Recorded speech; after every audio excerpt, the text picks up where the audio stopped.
नमस्कार दोस्तों, आप हैं टीचिंग रिसर्च सेंटर पर। आज हम लोग आगे अपना पढ़ते हैं। कल हम लोगों ने सीपीयू सेंट्रल प्रोसेसिंग यूनिट तक कंप्लीट कर लिया था।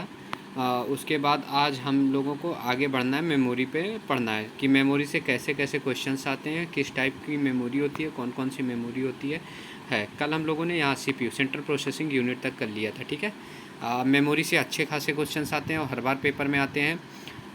सबसे पहले हम जानते हैं मेमोरी। तो मेमोरी दो प्रकार की होती है, एक आपकी मेन मेमोरी होती है और एक आपकी सेकेंडरी मेमोरी होती है। सेकेंडरी मेमोरी वो मेमोरी होती है जो कंप्यूटर में हम बाह्य रूप से लगाते हैं, जैसे पेन ड्राइव हो गया, ठीक है, हार्ड डिस्क हो गया। ये सब हमारी जो बाहर रूप से हम जो लगाते हैं वो हमारी सेकेंडरी मेमोरी होती है। ठीक है, primary memory basically main memory कहलाती है और सेकेंडरी को ऑक्सिलरी मतलब सहायक मेमोरी भी कहते हैं।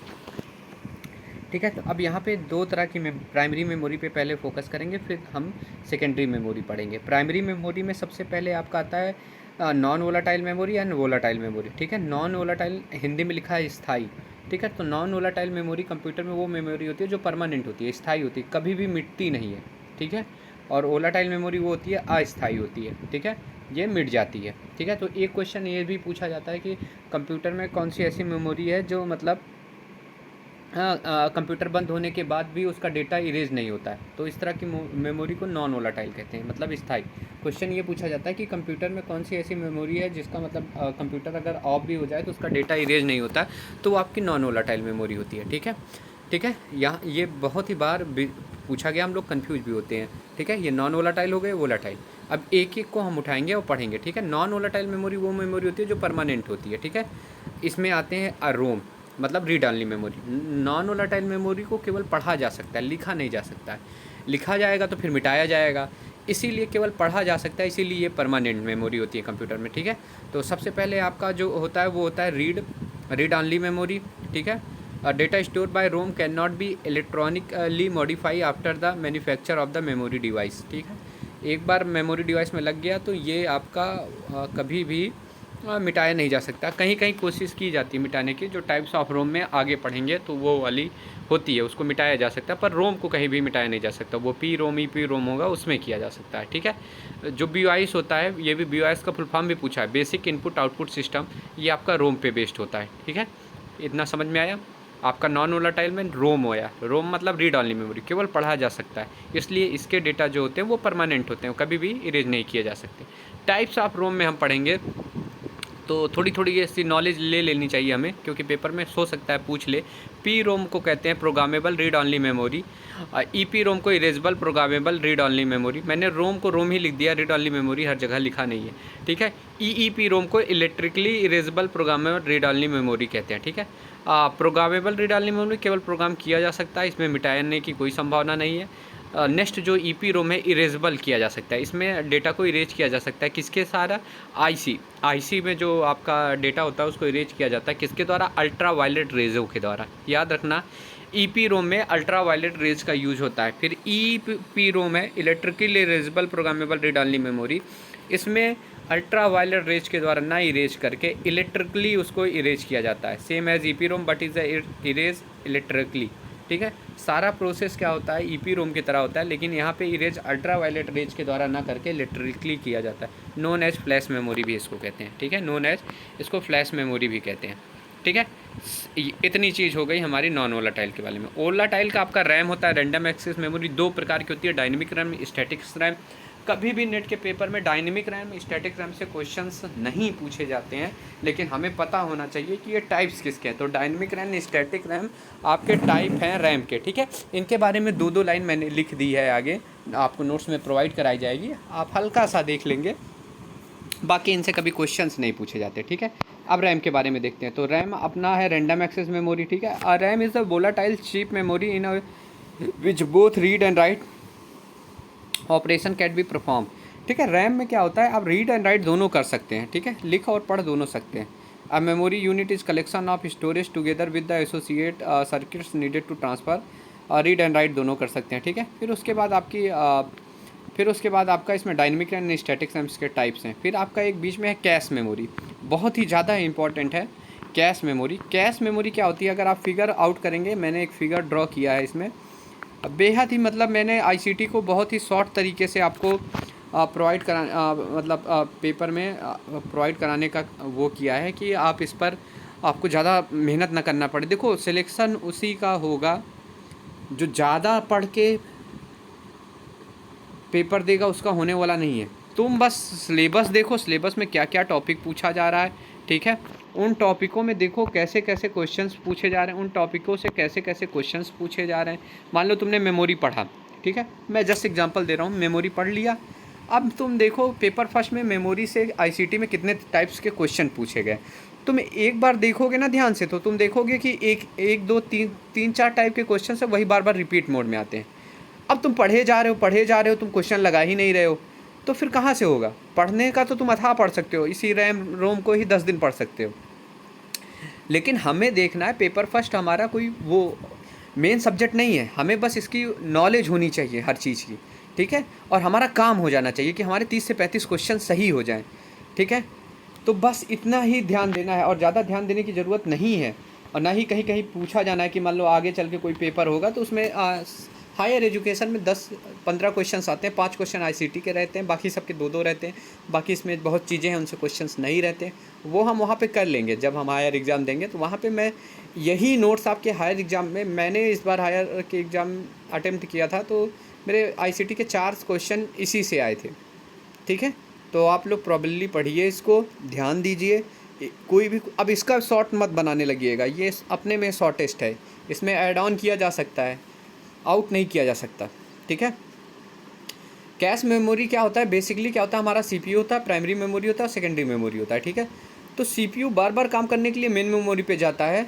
तो ऐसे में क्या होता है, कोई डेटा होता है जो हम बार बार लेते हैं, तो वो सीपीयू के बगल, सीपीयू और प्राइमरी मेमोरी के बीच में एक मेमोरी आ जाती है जिसमें वो डेटा स्टोर हो जाता है, उसे कहते हैं कैश मेमोरी, ठीक है। Cache memory is extremely fastest memory type that at the buffer between RAM and the CPU, ठीक है।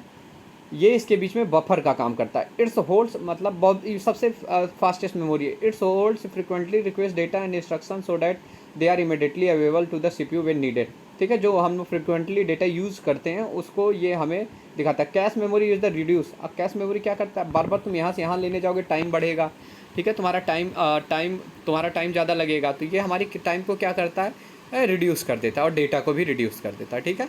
और ये रैम मेमोरी है डी रैम को कहते हैं dynamic random access memory, S RAM को कहते हैं स्टैटिक रैंडम एक्सेस मेमोरी। उनके बारे में कुछ डेटा प्रोवाइड कराए गए हैं, आप लोग देख लीजिएगा, कभी इनसे क्वेश्चंस नहीं आए, ठीक है। तो ये कैश मेमोरी हो गई। तो इस तरह हमारे जो प्राइमरी मेमोरी है 3 प्रकार की होती है, non volatile, cash and volatile. Non volatile वो मेमोरी होती है जो कंप्यूटर बंद होने के बाद भी उसका डेटा इरेज नहीं होता, लेकिन जो आपकी वोलाटाइल मेमोरी अगर आप सेव नहीं करेंगे तो कंप्यूटर बंद हो जाएगा तो आपका डेटा इरेज हो जाएगा, ठीक है। That's the difference between volatile memory and non volatile memory. Secondary memory या ऑक्सिलरी मतलब होता है सहायक, ऐसी मेमोरी जो सहायता के लिए होती है, जो बाहर से लगाई जाती है कंप्यूटर, जैसे floppy disk, hard disk, magnetic type, CD ROM, DVD ROM, pen drive, ठीक है। तो इनसे जो क्वेश्चंस बनते हैं, इनसे जैसे सीडी का फुल फॉर्म आपको पता होना चाहिए, compact disc read only memory, capacity पता होना चाहिए, 8 सेंटीमीटर का रहेगा तो 194, और 650 से 900 MB 12 सेंटीमीटर का रहेगा। डीवीडी डिजिटल वर्सटाइल डिस्क रोम, कैपेसिटी 4.7 GB से 8.5 GB। फ्लॉपी डिस्क की मिनी रहेगी तो 5.1/4 इंच की रहेगी तो 1.2 MB रहेगा, माइक्रो रहेगा तो 1.4 MB रहेगा। तो जो सेकेंडरी मेमोरी होता है उनके फुल फॉर्म से क्वेश्चन पूछे जाते हैं, जैसे मैंने यहाँ पे आपको इंट्रोड्यूस करा दिया है, और देन उसकी कैपेसिटी से क्वेश्चंस पूछे जाते हैं, इससे ज़्यादा कुछ पूछे नहीं जाते, ठीक है। उसके बाद देन हम लोग कैश मेमोरी पे काम कर ही चुके थे। तो ये इस तरह की मेमोरी से है जिनसे 4-5 क्वेश्चन पूछे जाते हैं। पाँचों क्वेश्चन मैं एक बार रिपीट कर देता हूँ, जैसे नॉन वोलाटाइल से पूछा जाता है, वोलाटाइल से पूछा जाता है, रैम का फुल फॉर्म पूछा जाता है, रोम का फुल फॉर्म पूछा जाता है, रैम वोलाटाइल मेमोरी है कि नॉन वोलाटाइल मेमोरी है, रोम वोलाटाइल मेमोरी है कि नॉन वोलाटाइल मेमोरी है। देन सेकेंडरी मेमोरी के फुल फॉर्म एंड कैपेसिटी से क्वेश्चन पूछा जाता है, कैश मेमोरी से क्वेश्चन पूछा जाता है। समटाइम्स इतने क्वेश्चंस आपके मेमोरी से पूछे जाते हैं, आप प्रीवियस ईयर उठा के देखेंगे तो इतने ही टाइप के क्वेश्चंस आपके यहाँ से बनते हैं, ठीक है। तो ये आपके मेमोरी के क्वेश्चन है। इसके बाद हम नेक्स्ट टॉपिक पे चलते हैं जो बेहद ही इंपॉर्टेंट है, कंप्यूटर लैंग्वेजेस। बेहद ही आसान तरीके से आपको ये प्रोवाइड कराया गया है। कंप्यूटर लैंग्वेज में सबसे पहला जो जैसे हम एक दबाते हैं या जर्मनी वाला एक दबाता है तो वो कंप्यूटर एक कैसे ले लेता है, तो वो एक इसलिए लेता है क्योंकि एक स्टैंडर्ड कोड बना है, उसके आधार पे वो एक लेता है, ठीक है, चाहे तुम एक कुछ भी दबाओ। तुम चाहे कोई भी की प्रेस करो तो वो उसके आधार पे लेता है, और वो कोड बनाने वाली संस्था है। कई बार इसके फुल फॉर्म पूछे हैं, ASCII कोड का फुल फॉर्म। तो American standard code for information interchange, ठीक है, इंफॉर्मेशन इंटरचेंज कोड्स, कोड्स का फुल फॉर्म जो होता है वो होता है, ठीक है। तो हमको ASCII का फुल फॉर्म कई बार पूछा है, American standard code for information interchange, कई बार पूछा है पेपर में, ठीक है। तो ध्यान दीजिएगा। नेक्स्ट है, जैसे कंप्यूटर में एक लेटर हो गया ए, तो ये कितना बाइनरी डिजिट लेता है, तो ये 8 बिट्स लेता है, 8 बिट्स, ठीक है, 8 बिट्स, गिन लो, 4 4 8 बिट्स हैं, ठीक है। तो ये तो पूछ सकता है कि कंप्यूटर में कोई भी वर्ड्स, वो कॉमा हो, गैप हो, तुम स्पेस दे रहे हो, सब के सब 8 बाइनरी डिजिट लेते हैं। एक अक्षर वो कोई भी होता है तो 8 बाइनरी डिजिट लेता है। ये भी एक क्वेश्चन पूछा गया है, ठीक है। Total number of ASCII codes कितने हैं, 256 हैं। Total number of different characters के जो ASCII कोड्स के द्वारा निर्धारित किए गए हैं 256 है। यूनिक कैरेक्टर 0 से 127 है, एक्सटेंडेड 128 से 256, ठीक है। तो ये भी क्वेश्चन पूछे गए हैं, टोटल नंबर ऑफ कितने कैरेक्टर्स हैं, तो 256। ASCII कोड जैसे बना है वैसे IBM ने अपना कोड डेवलप किया है, एबिक extend binary code decimal interchange, ठीक है। हो सकता है फुल फॉर्म पूछ ले, तो आप इस पर ध्यान देंगे। देखो फुल फॉर्म मैंने आपको 20 लास्ट में 4 पेज दे के फुल फॉर्म नहीं पढ़ाना, मैं फुल फॉर्म वहीं पढ़ा देता हूँ जहाँ पे वो पूछा जाता है, ठीक है। जैसे रैम का, रोम का, ASCII कोड का, कहीं भी कोई भी फुल फॉर्म है मैं उसको वहीं पे आपको पढ़ा देता हूँ, ठीक है, कि ये नहीं कि बाद में पढ़ाएंगे, ठीक। तो इतनी चीज़ें हो गई हैं, ठीक है। फिर उसके बाद टाइप्स ऑफ प्रोग्रामिंग लैंग्वेज, ये हमने कोड के बारे में जान लिया। अब आते हैं टाइप्स ऑफ प्रोग्रामिंग लैंग्वेज पे। तो 2 तरह की प्रोग्रामिंग लैंग्वेज कंप्यूटर में होती है, एक लो लेवल लैंग्वेज होती है, एक हाई लेवल लैंग्वेज होती है। लो लेवल लैंग्वेज उसको कहते हैं, ये मशीन लैंग्वेज को कहते हैं, असेंबली लैंग्वेज। ऐसी लैंग्वेज जो कंप्यूटर समझता है वो लो लेवल लैंग्वेज होती है, जो हम लोग समझते हैं वो हाई लेवल लैंग्वेज होती है, ठीक है। देन कंप्यूटर 2 लैंग्वेज समझता है, मशीन लैंग्वेज जो 0 और 1 के फॉर्म में होता है, असेंबली लैंग्वेज वो लैंग्वेज होता है जब कोई चीज़ डिवाइड किया जाता है, मान लो प्रोसेसर, तो उसमें वो असेंबल करते समय ही उसकी कोडिंग कर दी जाती है, तो वो आपका असेंबली लैंग्वेज कहलाता है। और असेंबली लैंग्वेज को मशीन लैंग्वेज में कन्वर्ट करने का काम करता है असेंबलर, ठीक है। और असेंबली लैंग्वेज में जो यूज होती है स्पेसिफिक कोड, उसको नेमोनिक्स कहते हैं, नेमोनिक्स, एम साइलेंट होता है, उसको नेमोनिक्स कहते हैं, ठीक। इतनी चीज़ें असेंबली लैंग्वेज में असेंबलर यूज होता है, जो कि असेंबली लैंग्वेज को मशीन लैंग्वेज में कन्वर्ट करता है। मशीन लैंग्वेज 0-1 फॉर्म में होता है। दोनों एक तरह के लो लेवल लैंग्वेज है, ठीक है। हाई लेवल लैंग्वेज में क्या आता है, हाई लेवल लैंग्वेज में जो हम समझते हैं C++, कोबाल, बेसिक, फोटान, जावा, पास्कल। आसान सा क्वेश्चन कभी भी आपको दे देगा कि C++ कैसा लैंग्वेज है, तो हाई लेवल लैंग्वेज। ऐसी लैंग्वेज जो हम समझते हैं वो हाई लेवल लैंग्वेज होती है, ठीक है। अब देखो, अब हम तो हाई लेवल लैंग्वेज समझते हैं, कंप्यूटर लो लेवल लैंग्वेज समझता है। तो हाई लेवल लैंग्वेज, जो हमारी हाई लेवल लैंग्वेज है, इसको लो लेवल लैंग्वेज को कौन कौन इसको कन्वर्ट करता है, तो इसको कन्वर्ट करने के काम 2 करते हैं, कंपाइलर और इंटरप्रेटर। सेम काम है। देखो लिखा है high level language to convert to low level language, ठीक है। कंपाइलर और इंटरप्रेटर का काम सेम है, हाई लेवल लैंग्वेज को और लो लेवल लैंग्वेज में कन्वर्ट करने का काम कंपाइलर इंटरप्रेटर का है। अब दोनों का काम सेम है, तो फिर 2 चीज़ें क्यों बनाई, एक ही चीज़ बनाते हैं। तो डिफरेंस बस इतने को लेके है कि जैसे कंपाइलर क्या करेगा, तुम कोई प्रोग्रामिंग लिखोगे तो पूरा प्रोग्राम लिख लोगे, उसके बाद वो कंपाइलर क्या करेगा, उसको हाई लेवल लैंग्वेज से लो लेवल लैंग्वेज में कन्वर्ट करेगा। कंपाइलर क्या करता है, पूरे प्रोग्राम को लिख लेने के बाद उसको क्या करेगा, हाई लेवल लैंग्वेज से लो लेवल लैंग्वेज में कन्वर्ट करता है। इंटरप्रेटर क्या करता है, जैसे आपने उस प्रोग्राम की एक लाइन लिखी, इसको हाई लेवल लैंग्वेज से लो लेवल लैंग्वेज, दूसरी लाइन लिखी हाई लेवल लैंग्वेज से low level, line by line करता है। और ये क्या करता है, पूरे होल प्रोग्राम को। तो कभी क्वेश्चन में पूछ लिया जाता है कि line by line high level language को लो लेवल लैंग्वेज में कौन कन्वर्ट करता है, तो वहाँ इंटरप्रेटर आंसर होगा। और अगर पूछा जाए हाई लेवल लैंग्वेज को लो लेवल लैंग्वेज में कौन कन्वर्ट करता है, तो दोनों करते हैं, कंपाइलर और इंटरप्रेटर दोनों करते हैं। कंपाइलर क्या करता है, होल प्रोग्राम को करता है। अब देखो डिफरेंस आ गया। अब कोई व्यक्ति अगर होल प्रोग्राम को एक साथ करेगा तो उसमें क्या होगी, गलतियाँ होने की संभावना ज़्यादा होगी, और गलती फिर ढूंढ नहीं पाओगे। भाई एक साथ तुम्हें करना, कहाँ गलती है तुम्हें पता भी नहीं होगी। इसमें क्या है, जैसे एक लाइन की है, अगर गलती है तो तुम्हें पता चल गया इसी लाइन में गलती है, ठीक है। ये क्या करेगा, होल प्रोग्राम को एक साथ करेगा तो फास्ट होगा, ठीक है। अब तुम्हें जैसे छत मतलब कहीं ले जाया जाए कि बाल्टी से पानी ले जाओ, तो होल पानी को तुम एक साथ ले गए तो जल्दी से ले जाओगे। अब चम्मच या गिलास पानी को ले जाओगे एक बार में तो टाइम लगेगा। तो ये फास्ट काम करता है और ये काम करता है स्लो काम करता है। इसमें मेमोरी ज़्यादा लगती है, इसमें मेमोरी कम लगती है, क्योंकि पूरे प्रोग्राम को संग्रहण करोगे फिर उसके बाद उसका वो करोगे। इसमें लाइन बाय लाइन है, ठीक है। ये आपका एरर जो गलती है उसको ढूंढने में कठिनाई होती है, क्योंकि पूरे प्रोग्राम में कहाँ गलती है नहीं बताता है, सिर्फ गलती बता देता है। इसमें लाइन बाय लाइन होता है तो आप ढूंढ लेते हैं, ठीक है। फिर उसके बाद नेक्स्ट है इसमें C++, स्केला, ये सब यूज होते हैं इसमें, PHP, पाइथन और ये सब लैंग्वेज यूज होते हैं इंटरप्रेटर में, ठीक है। तो ये डिफरेंस थे हाई लेवल लैंग्वेज और लो लेवल लैंग्वेज में डिफरेंस थे, इनसे क्वेश्चंस पूछे जाते हैं। फिर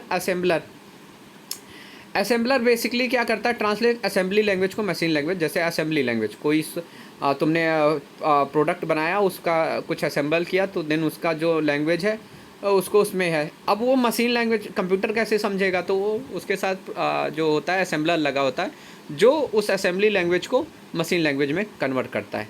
तो ये हमने अभी आज की क्लास में 2 टॉपिक्स पढ़े, एक मेमोरी, एक लैंग्वेजेस।